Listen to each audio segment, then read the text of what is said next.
Delhi police ने 11 लोगों की गिरफ्तारी के साथ ठगी करने वाले इंटरनेशनल गिरोह का भंडाफोड़ किया है। यह गिरोह पावर बैंक ऐप के जरिए लोगों को चूना लगाता था, जो विदेशी नागरिकों की देखरेख में चलाया जा रहा था। हैरानी की बात तो यह है कि गिरफ्तार किए गए 11 आरोपियों में से 2 सीए भी हैं।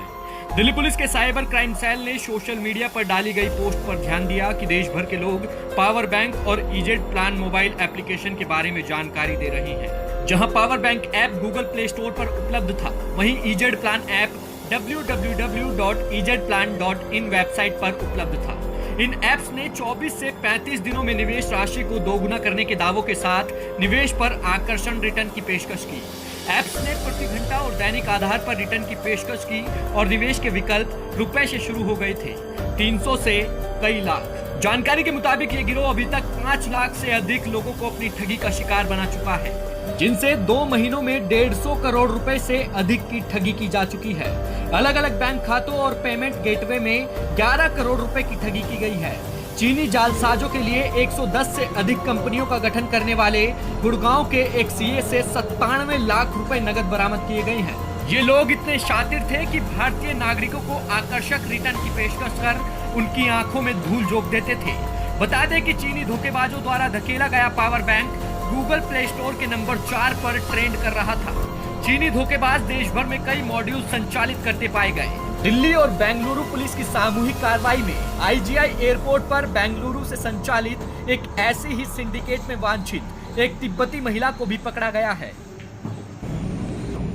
जैसा कि आप लोग जानते हैं कि इस साल की शुरुआत में हमने 2 ऐसे चाइनीज ऐप्स के अगेंस्ट एक्शन लिया था और करीब 16 लोगों को अरेस्ट किया था, जिसमें चाइनीज नेशनल्स भी थे जो मलेशियस नेचर के ऐप्स थे और लोगों के बीच में पुश किए जा रहे थे और उनके पैसे चीट कर रहे थे।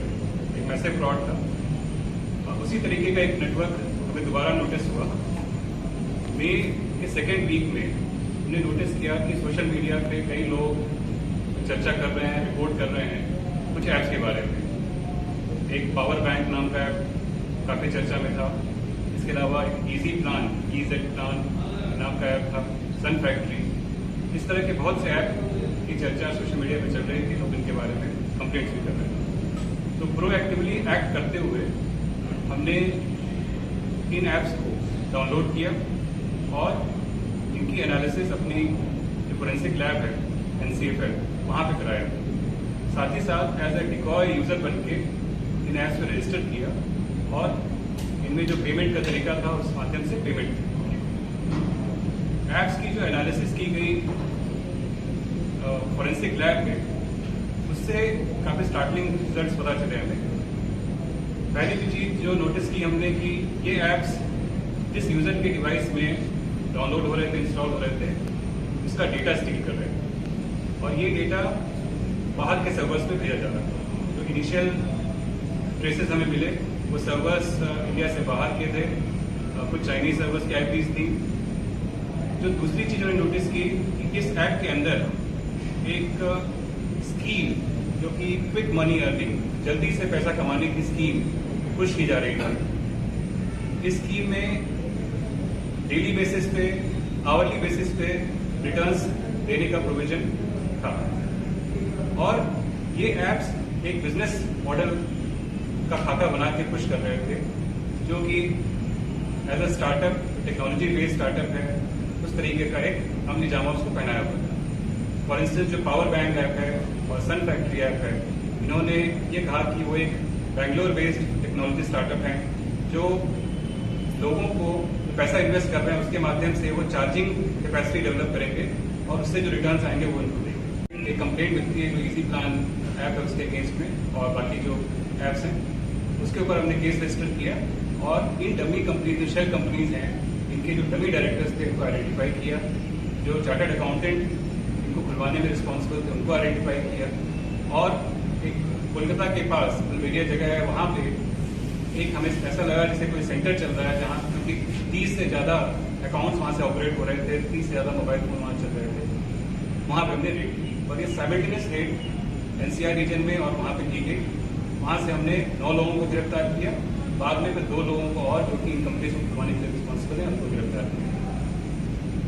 इन लोगों से जब हमने पूछताछ की तो और स्टार्टिंग फैक्ट्स में पता चले जो सबसे इम्पोर्टेंट चीज़ जो नोटिस की गई कि ये सारे लोग जो थे वो चाइनीज़ नेशनल्स के इंस्ट्रक्शंस पे काम कर रहे थे।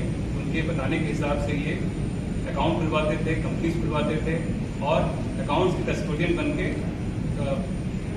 इन बैंक अकाउंट्स को ऑपरेट करना, उससे पैसे को मूव कराना, ये सारी गतिविधियाँ कर रहे हैं। हमें जो चीज़ हमने नोटिस की कि करीब 5-6 चाइनीज़ नेशनल्स, जिनमें से काफ़ी पहले इंडिया में रह चुके हैं अर्ली 2020-2019 में, वो इनको पहले से जानते हैं और उन्होंने ही इनके माध्यम से इन शेल कंपनीज को बनवाया और उनके अकाउंट्स को खुलवाया और उनका एक्सेस किया। एक और चीज़ हमें पता चली कि कई ऐसे लोग इनके लिए काम कर रहे हैं जो ओरिजिनली इनको नहीं जानते हैं। वो सिर्फ टेलीग्राम चैनल्स और यूट्यूब के माध्यम से इनके टच में आए। टेलीग्राम चैनल पे इन्होंने उनको अप्रोच किया और अपने लिए काम करने के लिए कहा। इस तरीके से इन्होंने देश के अलग अलग कोनों में ऐसे लोगों को रिक्रूट कर लिया एक तरीके से, जो इनके लिए काम कर रहे हैं, इनके लिए अकाउंट्स खुलवा रहे हैं और इन अकाउंट्स को ऑपरेट कर रहे हैं। तो ये स्टार्टिंग फैक्ट्स हमें पता चले। इन्वेस्टिगेशन में जो सीए अरेस्ट किए गए उसमें से एक सीए, जिसको हमने अरेस्ट किया गुड़गांव से, अभी केडिया, इन्होंने 110 से ज़्यादा कंपनीज बना के इन चाइनीज नेशनल्स को प्रोवाइड की।